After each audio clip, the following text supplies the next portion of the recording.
Am I the a-hole for not allowing my daughter to wear her late mom's wedding dress, even though I let my other daughter wear it? I want to explain this as clearly as I can. I have 4 kids, oldest daughter, middle daughter, my son, and youngest daughter. And this story is about my middle child, Abby, not real name. Abby has had a hard life with drugs, and it hurt our family in many ways. When she first went to college, she seemed excited about her future. But by the end of her first semester, she came back an addict. Soon after, she dropped out, and things got worse. My late wife and I tried to get her into rehab many times, but she would always leave on the very first day. Her ties with the rest of the family quickly fell apart. By the time she turned 20, we made the painful choice to kick her out of the house. Not long after, my wife got cancer. At that point, we stopped giving Abby money because every cent needed to go toward treatment. Abby became angry and one day broke into our home. She stole heirlooms from my wife's mother and left the doors open so that our 2 cats escaped. We never saw them again. That broke my wife's heart, and after that, her health went downhill faster. Before she passed, my wife was very clear. She said Abby had already taken her share when she stole and sold her things. She told me to make sure Abby did not get anything else. Not money, not belongings, not even something to borrow. I promised I would respect her wishes. When my wife died, Abby did not even come to the funeral. Abby is 26 now and has been clean for a year. Recently, she called me to say she's getting married next year. During the call, she asked if she could wear her mom's wedding dress. I told her no. She got upset and said it was unfair because her older sister wore the dress at her wedding last year. She said she was her mother's daughter too and deserved the same chance. I reminded her that she already had many things from her mom, but chose to sell them for drug money. I also told her that her mother's last words on this were very clear. Abby was not to get anything else. Abby argued that I am punishing her for her past and that she has changed. She said it is wrong to keep the dress from her when she is trying to build a better life. I do not know what the right answer is. My other children don't speak to her anymore. Because of this, I cannot ask them for advice. So I need to hear an outside view. Am I wrong for not letting Abby wear her mother's wedding dress even though she says she is clean and starting fresh? Now for the top comments. Not the a-hole. What has she done to earn back any form of trust?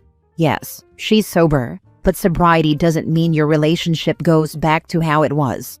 She robbed you, straight up. She stole several items with huge sentimental value from her mother. Why trust her with one of the few things you have left to share with her siblings? Don't let her have the dress. I doubt she would do anything to it. I don't believe her to be evil, but it's the principle. She doesn't deserve to wear something of such importance to your family. She did send out apology letters. I don't know how to feel about mine since it wasn't the best apology. I am low contact and see her maybe every 6 months, so I am trying to build up a relationship again, but it is hard. I don't trust her at all. If she wasn't my kid, I 100% would not speak to her again. Go with your gut. If you don't trust her, don't let her have the dress. It's as simple as that. She hasn't earned your trust back yet, and your wife was crystal clear. Abby took her inheritance early. She gets nothing else. Period. I think you're right. I can't risk it, especially since if the dress disappears, then my youngest daughter won't be allowed to have the option for her own wedding. Nope, you are following your late wife's wishes. She would absolutely not want Abby to wear that dress. I would tell Abby that once she returns everything she stole or pawned during her addict phase, she gets nothing of her mother's. I've spent so many years trying to track down the stuff.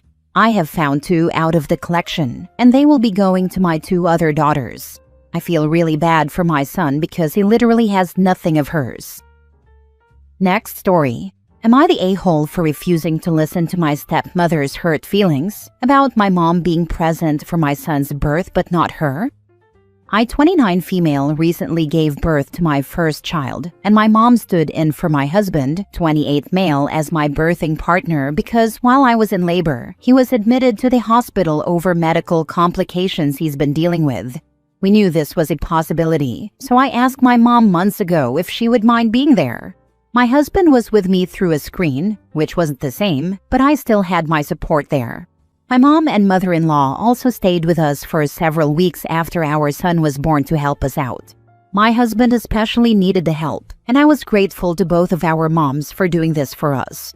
My stepmother was upset when she learned that my mom was present at my son's birth, and she was also upset that my mom and mother-in-law were staying, but she wasn't asked. When she and my dad visited, she attempted to cry about it to me and my husband, but I encouraged my husband to ignore her and get up and leave, which is exactly what I did. Every time she opened her mouth about it, I was out of there. This was after I told her to stop, and that she had no right to be there, even if she felt like she had. We didn't let her and Dad stay with us, but they lived close enough to start visiting daily, which they did at her insistence.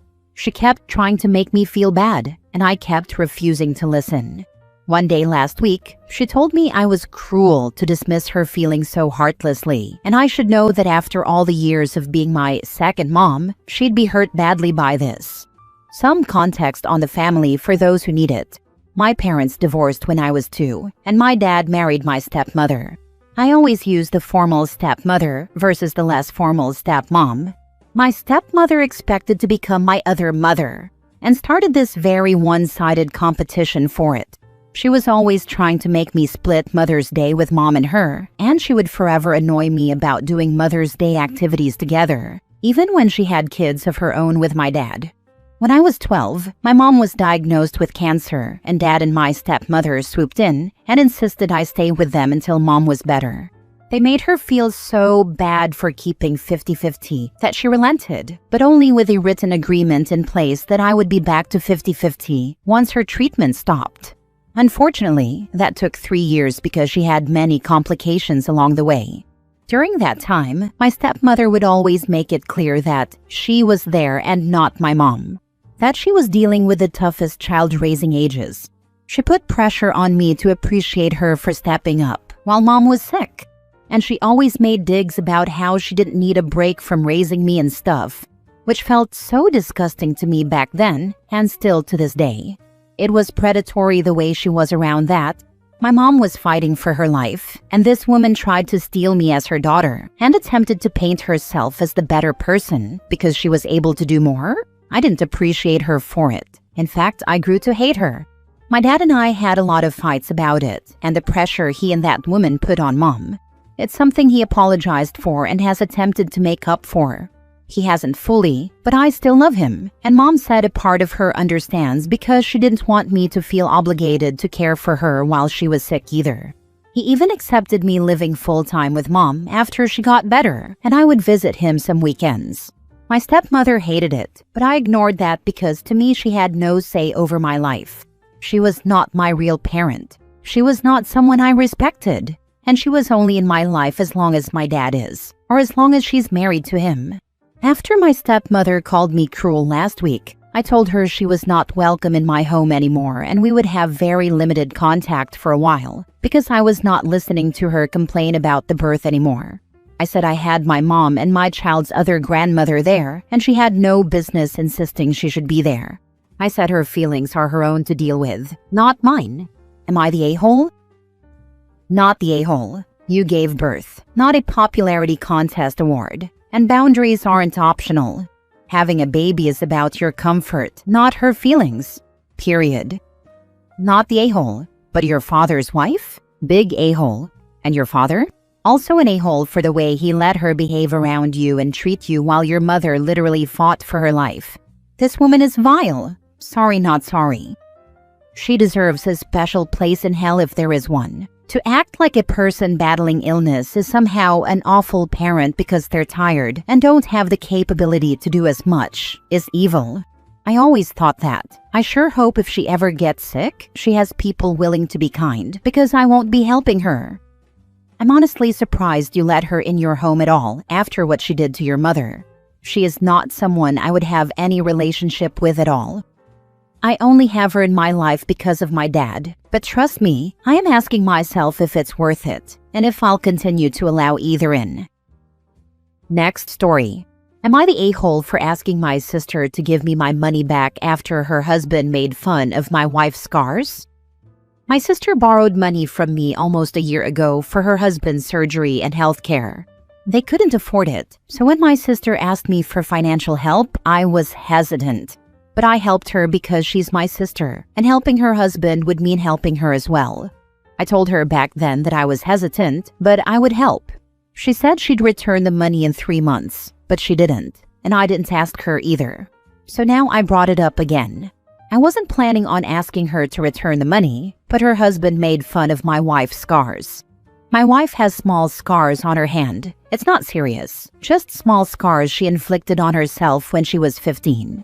I was with her back then and put a stop to it. We are both 27 now, and my brother-in-law made fun of my wife when he asked her if she's still childish and told her to cover up her hands because it's unpleasant for everyone. Both of our families were speechless, and my wife was as well. I said when we are young, we do dumb things, and he was too drunk, so he should just shut up. He got a bit more aggressive and said that it's still unpleasant, and my wife should cover up. I retaliated in my anger and told him that my wife would start covering her scars when he gives me my money back. To be honest, I get angry easily, and I wanted to insult him. My wife was holding me back to stop me, but I told her to shut up. I ended up telling him that he's a poor man and weak, who couldn't even afford his own surgery and had his wife beg for money from her brother.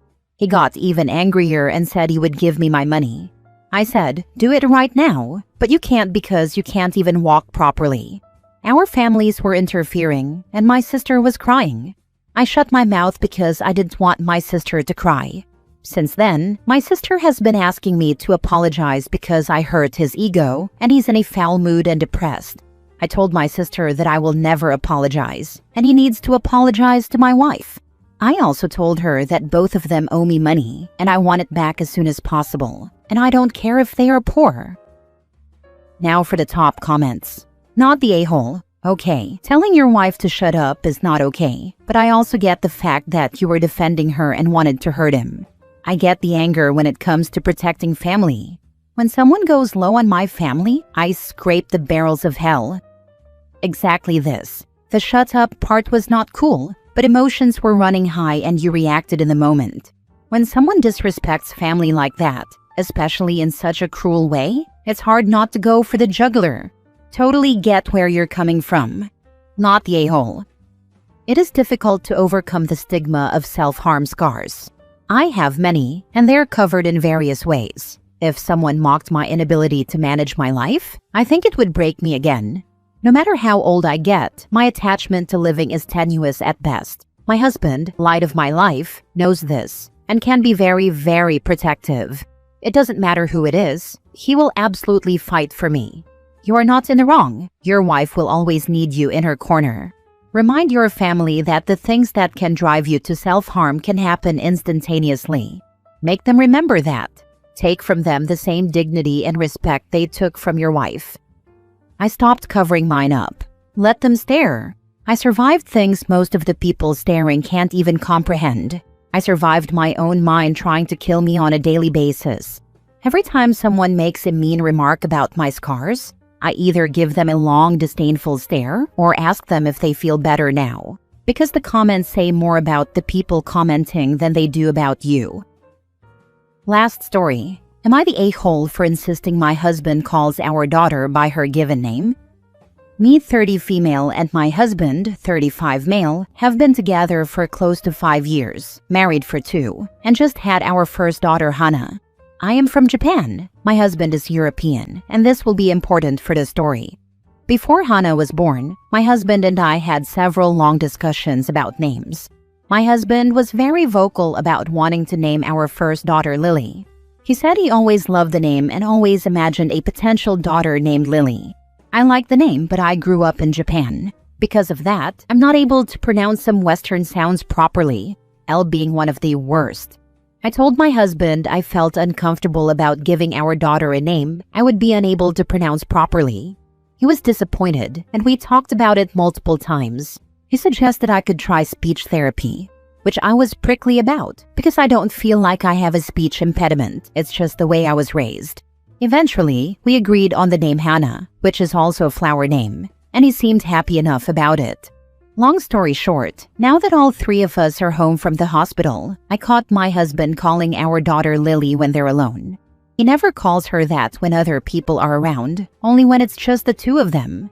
When I confronted him about it, he laughed and said it's just a private nickname, and that a lot of people grow up being called by multiple names. I feel that he's needlessly confusing our infant child, and more importantly, I feel like he's breaking our promise when we agreed on not calling her that. I also feel a little betrayed that he's calling her a name I'm genuinely unable to pronounce properly. Am I the a-hole? Am I blowing this out of proportion? Or am I in the right here? Legally, my name is Brendan. I go by Max. In my case, it started the same way. My dad really wanted to name me Brendan. My mom really wanted to name me Max, as there's no Polish equivalent to the other name. My dad got his way. Legally, I'm Brendan. My mother would just call me Max anyway. As time went on, by kindergarten, I just started responding to Max more than the other name. All my friends, family, classmates, co-workers now know me as Max. Growing up, this could make roll call at school a bit confusing, as I was put down as Brendan. In my early 20s, I found it a bit confusing to know when to use which name for forms and paperwork. I tried going as Brendan in my mid-20s, so now a couple of relationships I started in that time period still know me by that name. Like my doctor, my personal trainer, and a few co-workers at one particular job site, I've since reverted back to Max. It hasn't caused me any significant hardships, other than minor annoyances here and there. But despite what a huge chunk of the thread is saying, yes, there's a chance that she'll just choose Lily as her functional name at some point. I am curious why the husband is dead set on this name though, to the point he does not care his wife cannot pronounce it. Maybe she married Severus Snape, lol.